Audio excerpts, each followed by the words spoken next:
Welcome everyone to the latest LAND webinar organized by the Community of Democracies. My name is Patricia Galdames. I'm the Civil Society Coordinator for the Community of Democracies.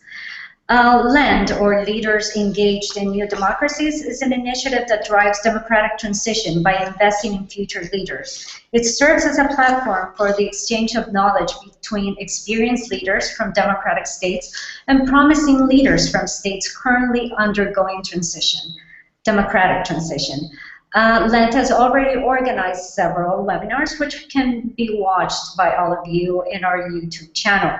In the webinar today, we'll be discussing the importance of including a gender perspective in security initiatives and security types of policies.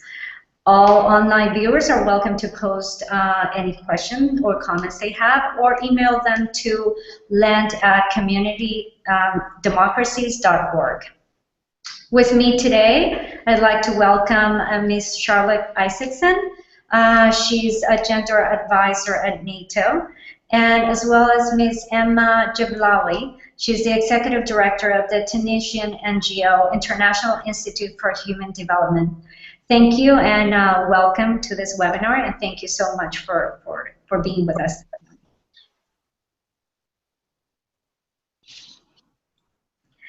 In the violent conflict tearing across the Middle East and North Africa, women have been almost entirely excluded from the security equation. According to experts, as well as the latest study published by the United States Institute for Peace, women's pivotal role in restoring peace and security has largely been cast aside, while extremist groups and military forces parry with the weapons of war and politics. Old school thinking perpetuates also the idea that gender equality is a problem to tackle another day. In the meantime, security in the MENA region remains dire and inconsistent, especially for women. So this morning, we would like to speak a little bit about the importance of bringing a gender perspective in any kind of dialogue that has to do really with moving forward with strategies and policies around security. I would also like our viewers to take note that very recently, a few weeks ago, on June 30th, we at the Community of Democracies launched the Democracy and Security Dialogue. And under this project, we are really looking to set out a set of guidelines or best practices that we intend to produce that will help inform governments to actualize the mandate of the plan to prevent violent extremism by the UN Secretary General, and the themes echoed in UN General Assembly's resolutions 60-88 as well as 68-178. Also, we will be looking to work into a series of democratic research on democratic peace and policy, and come up with some policy recommendations laid out in briefing papers on a variety of topics, including the analysis of the relationship in areas such as democracy and interstate conflict, human security, and also gender rights and violence, among other things. So before taking any more time, I would like again to welcome both of you, and like to keep in mind that we would like to talk about this very important gender perspective, bringing in gender perspective into any kind of security strategies. Ms. Isaacson, why is it important to apply a gender perspective in the security agenda at this time? Well, in order to provide equal security to men and women, and a sustainable security and a peaceful communities and societies, we have to acknowledge several things. First, we must acknowledge that the societies we act within and the security sector are already heavily gendered. So the gender perspective or the gender dimensions are already intertwined with security or lack of security or stability or lack of stability. And in order to make sure that we respond to insecurity or instability we have to conduct an analysis that is based upon a gender perspective. We have to conduct a gender analysis. We also have to make sure that the overall analysis, the conflict analysis, when we analyze the root causes, actors and stakeholders, etc., we have to add gender as a dimension, because if we do not integrate a gender perspective to that type of early thinking and analysis, the analysis will be incomplete, and therefore the potential responses and the way we address the security or the insecurity will also be incomplete. So it is a fundamental, foundational step that we must take. And if we do not do that, I would argue that we are not working within the security sector. We are not really doing our job properly, because a very important basic piece of the puzzle will be missing. So yeah, well, that's a generic answer to that question, I would guess.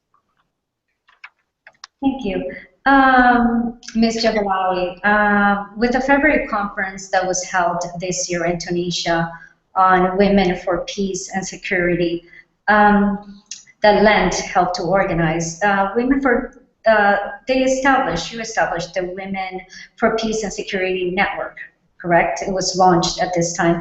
Can you tell us a bit more about this initiative and the recommendations that came out of this workshop at that time?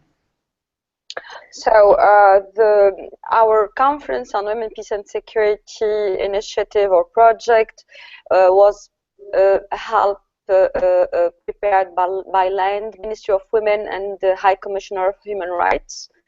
And we started working on this subject on July 2014, as we figured the importance of making women part of the strategies shaped to counter terrorism. And we thought that it's important as civil society actor to bring at the table a discussion on this level. So our priority was two level. Is to place women in the level of decision-making process, and to make women more present in shaping strategies, in shaping policies of countering terrorism, as they have a very specific emotional intelligence, understanding of the terrorism, and can bring maybe creative solutions.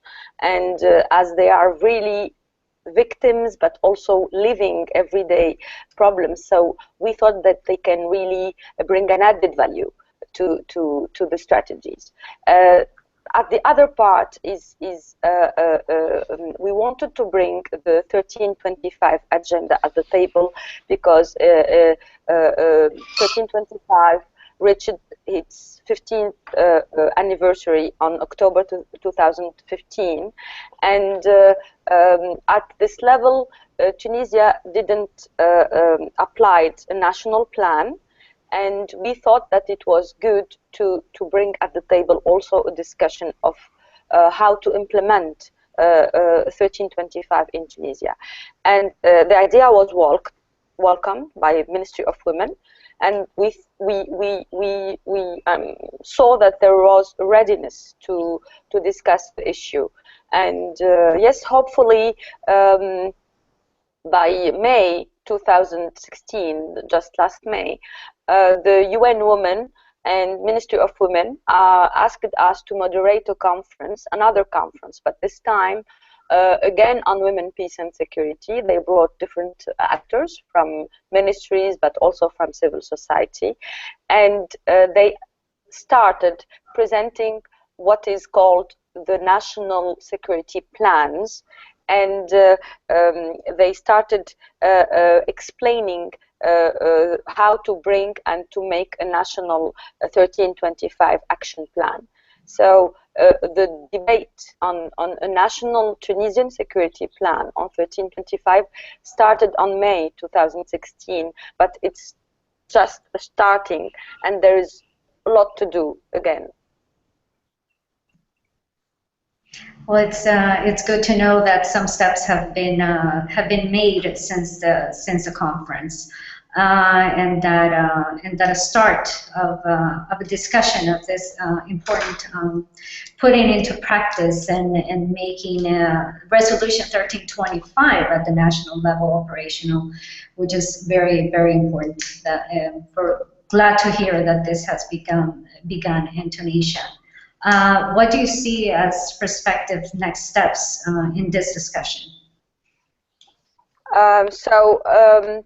As I discussed with some experts of UN Women who already worked on national plans implemented in other countries, these processes can take time.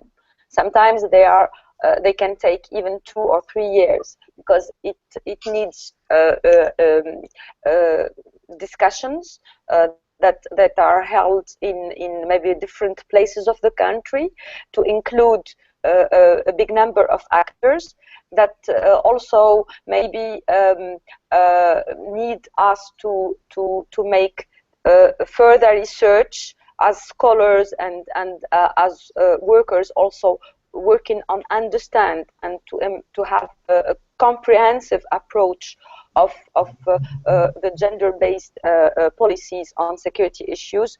We think that we need to conduct further studies, further scholar studies on sociological level, on religious level, because as Islamic studies professor, I think that we need to understand different levels of radicalization known by our teenagers and young women and men, and to understand also the radicalization of women, which is a new phenomena, and radicalization of teenagers. So we started now to discuss with different actors, and obviously it's a sensitive issue. Sometimes we don't have contact, and we also think and hope maybe in a further step to conduct research on radicalized women who are in prison now. It's not a big number, but we can understand if we have the good question to these women, understand the processes of the radicalization, and also think of some ideas of demobilization, of rehabilitation of these women, because some of them are under the age of 18 and they are just girls, little girls. Some of them were brought as spouses, or just they were brought and they were not asked to be in these conflict areas. So they were brought by the husband, by their fathers, and some of them have children now. So it's a very complicated issue, and I think it's a possibility for us as civil society actors linked with different challenges of the transition in Tunisia. We can bring our part. The state has its part of intelligence services and have its duty as state, but I think the complexity of the problem globally, I think it's not a Tunisian issue, and now also the fact that it's really a kind of hybrid phenomena and transnational phenomena. It brings us as civil society actor concerned with what is happening in our country, but also in global world. I think that now strong civil society actors working on these issues, and especially working on women's security agenda, can really bring a serious added value, because we started our concept note suggesting a strong platform of women security and peace group or network working in Tunisia, thinking about the fact that there is a serious need today, more than every other time in the past, in the battle to counter terrorism. There is a need to work on raising awareness, to work on cultural issues. There was just in the past 30 years ago when different issues of terrorism started, linked with Islam and linked with Islamic societies. The solution offered or implemented were just security-focused issues or solutions and security-focused policies. And I think it's important to continue to have security responses, but I think that now it's really time, and maybe it's a little late, because as you see, even in Europe now, the phenomena is really spread, and it needs every actor in the community and in the society to be part of the solution. So I think it's really time now to make civil society present its own solution, to network citizens and to make strong cities against terrorism be a kind of solution and a success, bringing culture, bringing different programs of training, of raising awareness, and also strong communication tools, strong little videos, very, very efficient videos who can bring strong discourses to attract young women and young men who are attracted by violent discourses. So I think we started a reflection. There is no magical solution. We don't pretend to have the magical solution, but at least we are starting working in the level of Tunisian civil society, and we have good reactions, and we are optimistic about what we can do in the further in our plan of 2016-2020. But for sure, communication, raising awareness, research are the main important recommendation and methodology or tools we are working on. We are also working on advocacy with the government and working on some conferences to make women part of the policy solutions to terrorism, but also making advocacy to make laws, national laws, regulate the participation of women in terms of participation of women in the war against terrorism. So how to make in the national laws and national regulations in respect of the international standards, but how to make them translated in national law, guaranteeing the participation of women in all this process. Thank you, Enma. I believe, Charlotte, you wanted to add something. Yeah, I just want to add that yeah, it's a global challenge, and we require a global response. But again, going back to where I started to say that, so gender equality is it's a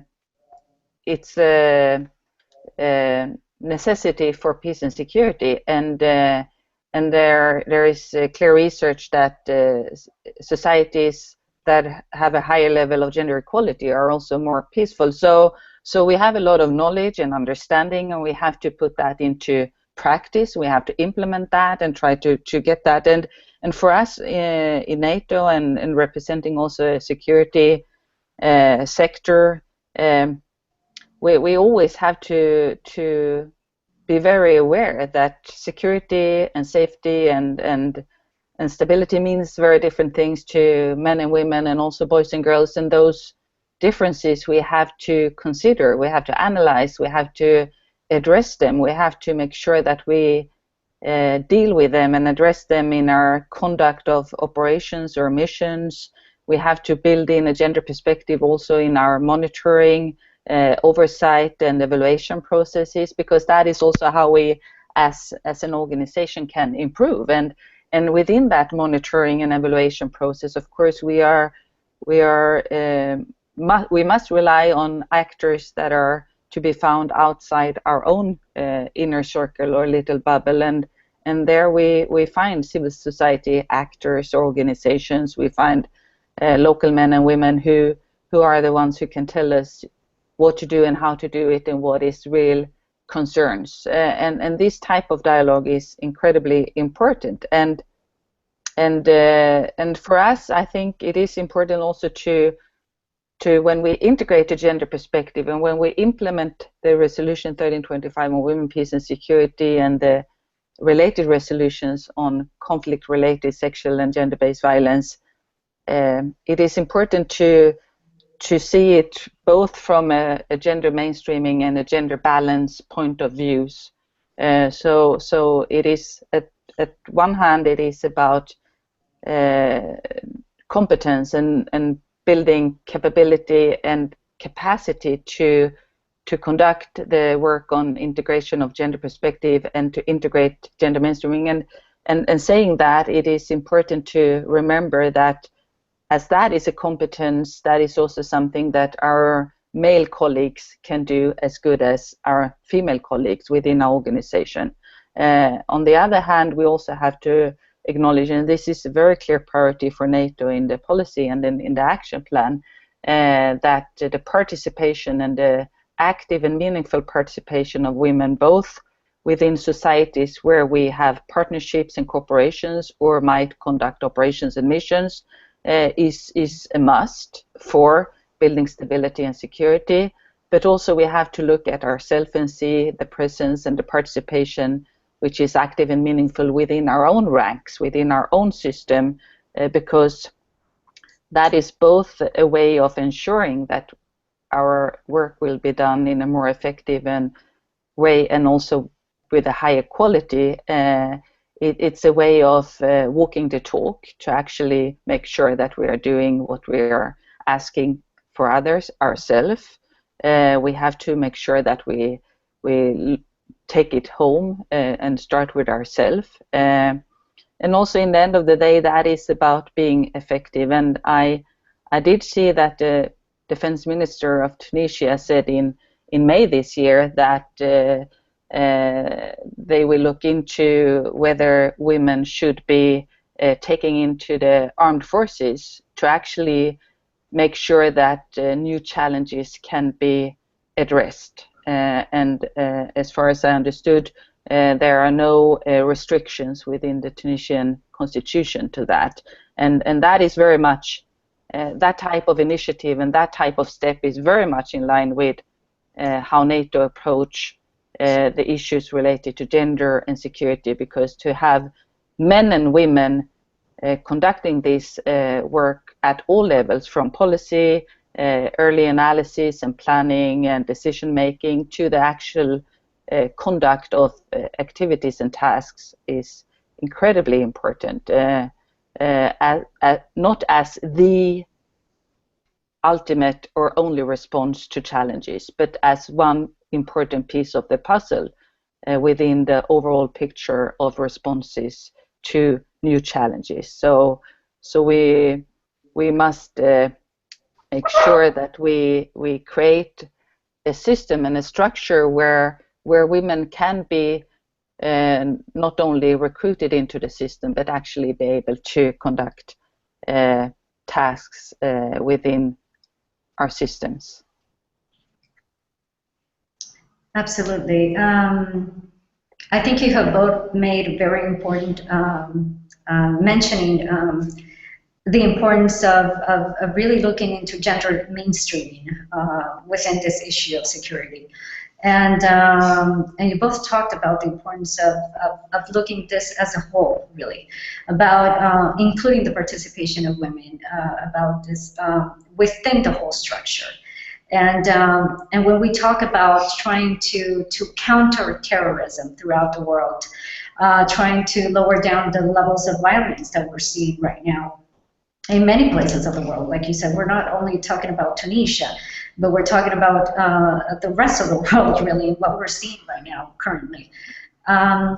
We're talking about the inclusion of gender perspectives and the inclusion of the views of women in the whole cycle, in the development of the actual strategies and policies, as well as the implementation of any type of responses and the monitoring of these processes at the same time. Have you, Charlotte, seen any of these strategies on reducing violence and countering terrorism? Any types of responses that you have seen that are good practices right now throughout the world? I would say that that what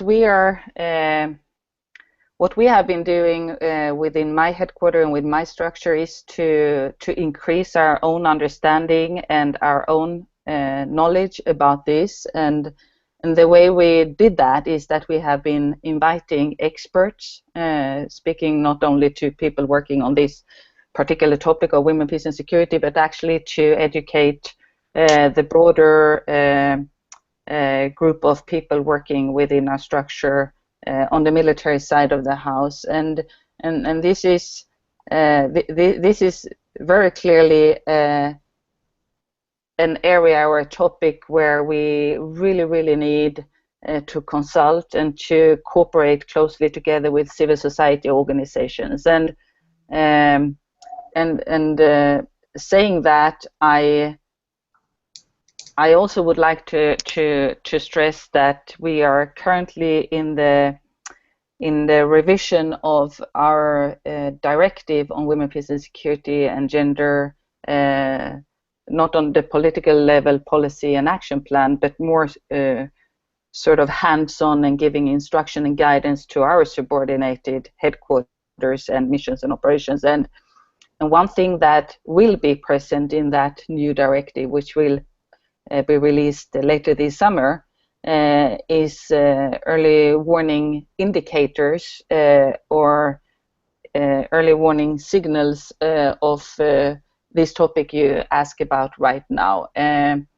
But this is something we are developing in close cooperation with several actors throughout both our own system and also experts outside. Another thing I think is very important to present to you here now is that just recently NATO endorsed the Civil Society Advisory Panel, which is a panel consisting both of a core group of experts that are there in their own personal capacity of expertise, and there is another group which are civil society and women's organizations that present themselves, you know, who should represent them. And this is a way for NATO to ensure that the best knowledge and experience and solutions or suggestions for what to do in issues related to NATO security policy and NATO other activities will be really included throughout this system. So I think this is what I can say at this time. Good. Yes.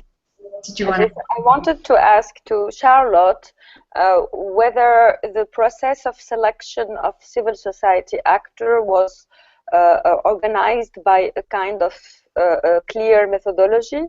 What are your criteria to choose women and civil society actors? I have not personally been involved in this work, but I know for sure that it has been a very thorough process over time, where the nations of the alliance, the 28 nations, but also partners, have been asked to nominate and present experts or women's organizations, and this terms of reference for this group, and also the presentation of which organizations or people it will be, was presented very recently, and so there have been a very thorough process together with nations and partner nations. And do you think you will update your list of experts with the time, because it's a very evolutive phenomenon, very growing every day, different phenomena?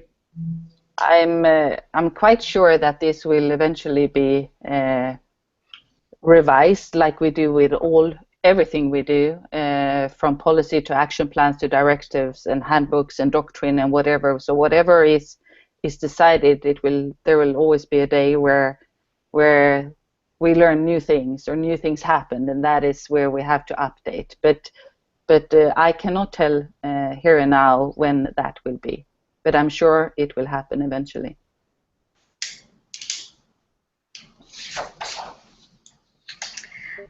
I'd like to ask really both of you, from your experience, what role do you think women at the end of the day can actually play in preventing this violent extremism right now in the world?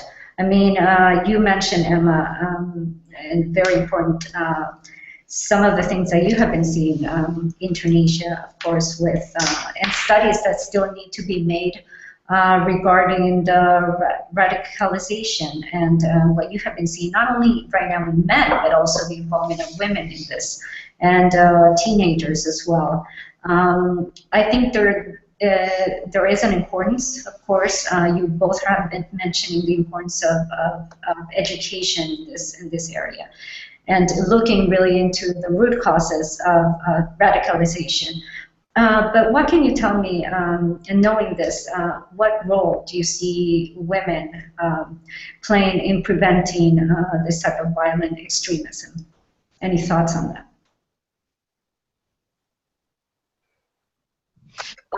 I can say some thoughts about what we did in trying to raise this women network at the launchment of our conference on February. So thanks to an intelligent work with the public actors, but also to some women who are active in civil society, active as experts, we tried to contact some women. We have at the day of today 50 signatures, people who said that they will be ready to help. Oops. I believe we have lost Emma. So.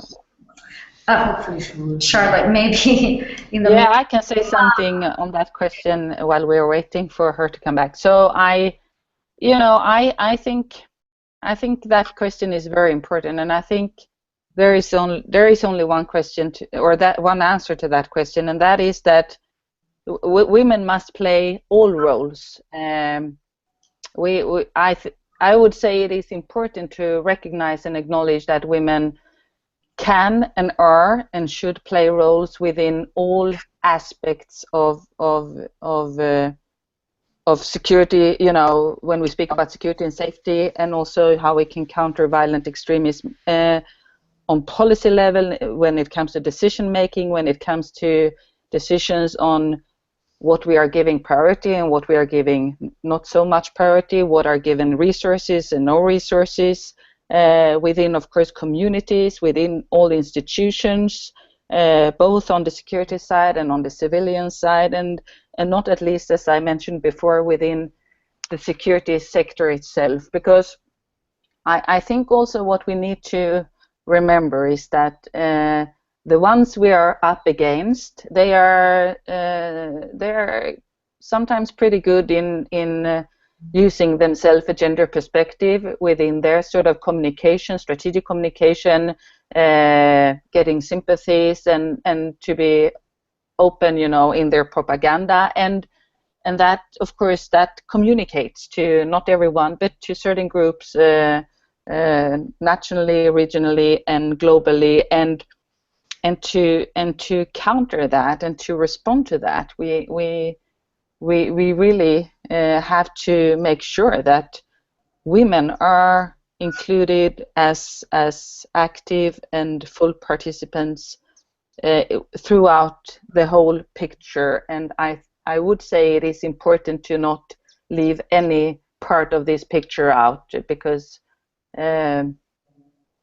women must play a role everywhere if we will and want and will be able to achieve security that is equal. So equal security for men and women, and also girls and boys. Emna, sorry, I lost connection. So what I wanted maybe to say about the 1325 agenda, which is very important to implement, I think, in Tunisia, and we, as I said, already started thinking about a national plan. As you know, there is 4 pillars in the 1325 resolution, very important one. The first pillar is the participation one in the agenda. So participation is still now to come, and it's a story of mentality. We usually think that women, for example, cannot be part of for example, let's say, I give sometimes the example of our judicial poll. The judicial poll against terrorism is for the moment formed just by judges who are men. And we started at our conference suggesting that maybe some women judges can really bring an added value to the judicial team working on countering terrorism. This is really in the first pillar, which is the participation. We also, as NGO, recommended to work closely with the parliamentary, and especially with the Commission, Security Commission and Defense Commission. And we also spoke with some MPs, members of parliament, members of this specific commission, and there is really an openness and a readiness to improve the laws, as I saw, so to guarantee that the participation will be really I think we're having some technical difficulties on one side. It's also very interesting. Perhaps while we wait again for Emna to go back online, I'd like to ask you, perhaps, Charlotte, a final question. Emna, do we have, oh, we have you back. Can you hear us? Yes, I hear you. Yes, I don't know, if you would like to end your thoughts. It was just the four pillars are very important in our national agenda or national action plan. As I said, the first pillar was the participation. The second one is the prevention, which is the role of women in preventing. And as you know, all of you, radicalization or de-radicalization strategies must be working or focusing on 2 levels. We have the radicalized, the foreign fighters, who already need some direct work on the radicalization. But we have also problem of teenagers and young people which are in a process of radicalization.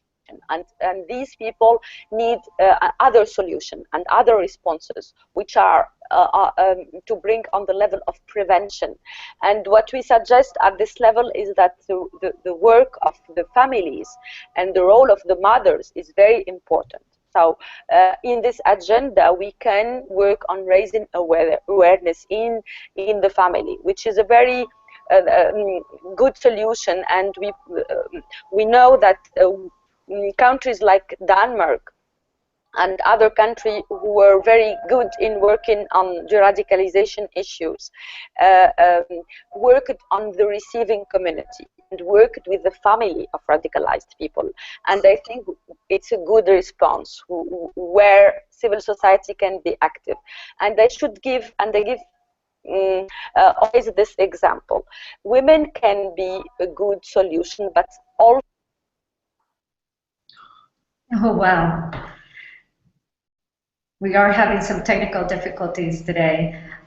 Charlotte, before we go back to Emna, perhaps just one final question that I wanted to have both of you really answer is at the end, how do you see civil society helping to shape the national security policy in Tunisia?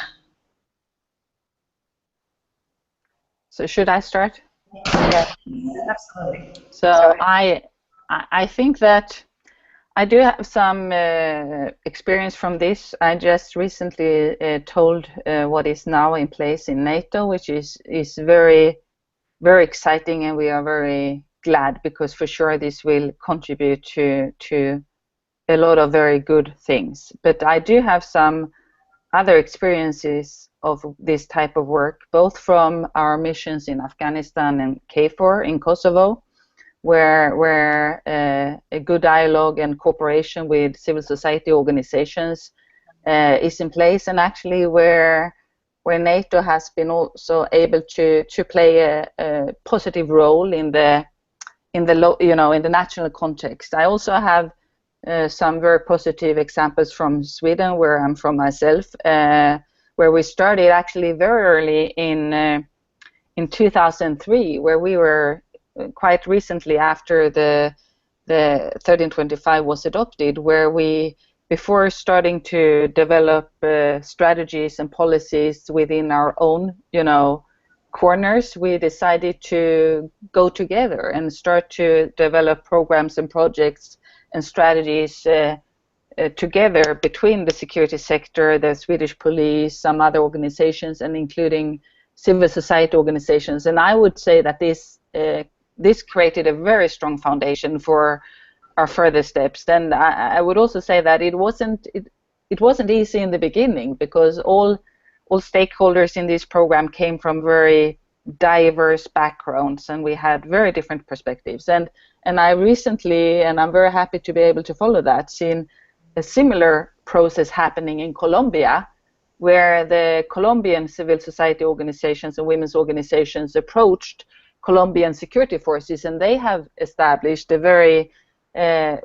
formalized technical working group between the security sector and the civil society organizations. So it is a must for us as representatives from the security sector, if we are serious about implementing 1325, which we are, because that's the direction and guidance, and we have very clear, strong policies, and our heads of states, they for sure made their mind up, so the instruction is very clear to us.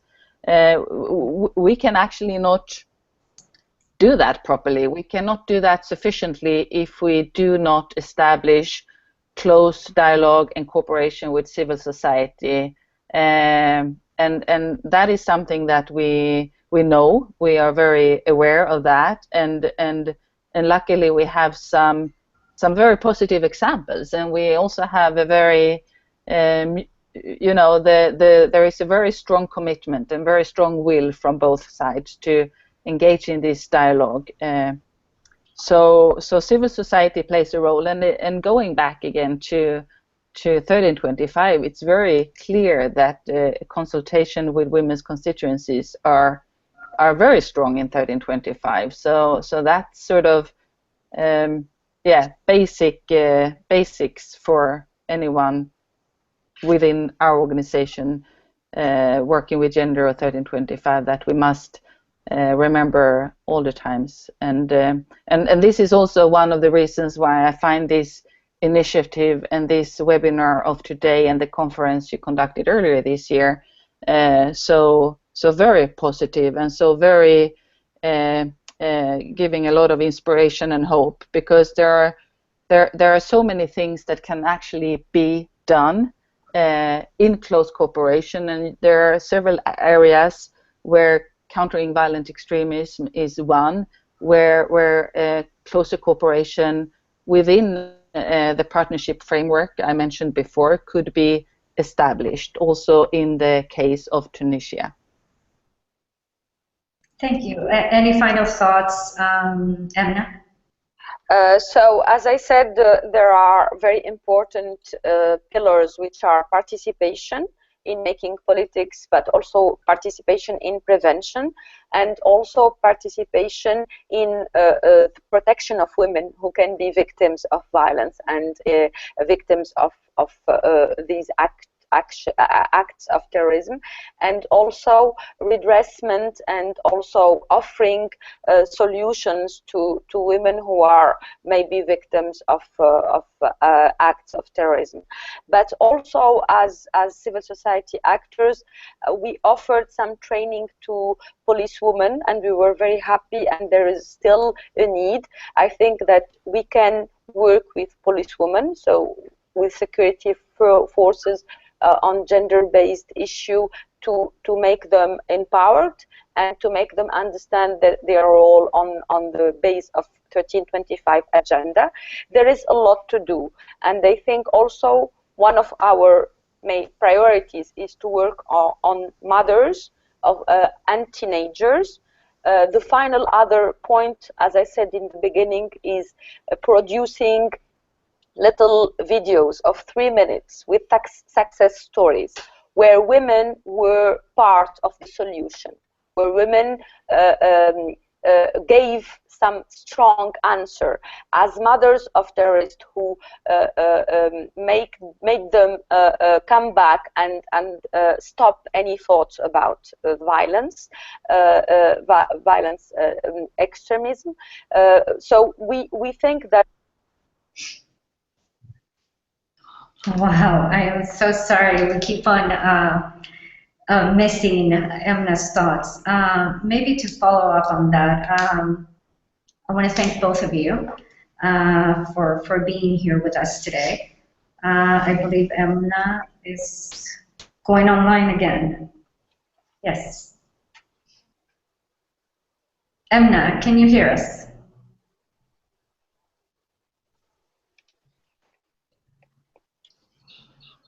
Emna?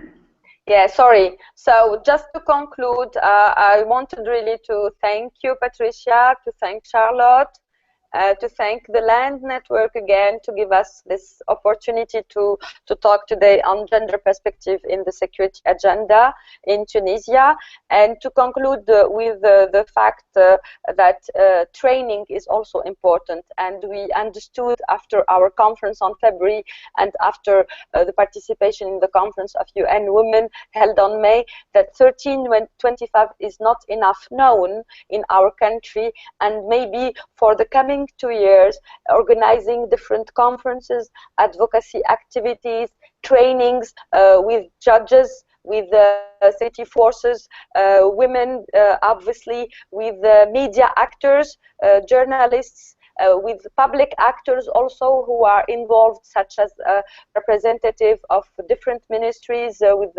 such as the Ministry of Women, can help us implement the agenda and have a good action plan for 1325 implementation in Tunisia. Thank you. Thank you again. Thank you. Thank you. Thank you both. I think we had a quick talk. Nonetheless, I think it was we made some both of you made some very important remarks on the importance of a gender mainstream, and the importance of having and including women's opinions, and how important women are and the role that they're taking in any security strategy. Really, when we talk about we always talk about comprehensive strategies, and of course, security is one of them. And the importance of including civil society perspective. You talked about how you have been including civil society, Charlotte, in this dialogues as well. As a community of democracies, we're also including civil society and democracy and security dialogue that we have just launched, of course. In any type of comprehensive strategy that involves security, any types of policies. that we need to move along. Of course, we need to include civil society, and the gender perspective is very important in that. And to include it not only when we talk about the development of strategies and of policies, but also in the actual implementation of what we're going to be doing and what you're doing right now with the national security plans in Tunisia. And that I am very sure that with the leadership of people like you, this will be actually, it's still a challenge, like you said. It's not something that will be done within maybe a year. Maybe it takes 2 or 3 years to actually implement. And when we talk about the implementation of Resolution 1325, of course. But it's a work in progress, and we're very happy to hear that it's something that's already started. This is only the beginning of a discussion, and we hope as a community of democracies to continue this discussion with both of you, of course, through the LAND network that we will very much involve as well in this democracy and security dialogue, like I said beforehand. So I'm very happy that you were both able to be here with us today, and we hope to continue this discussion at a later time. And we, of course, will be following very, very closely what will be happening in the next couple of months and in the next year in Tunisia. Thank you, Patricia. Thank you, Charlotte. Thank you very much. Thank you, both of you. Thank you for organizing this. Bye. Thank you.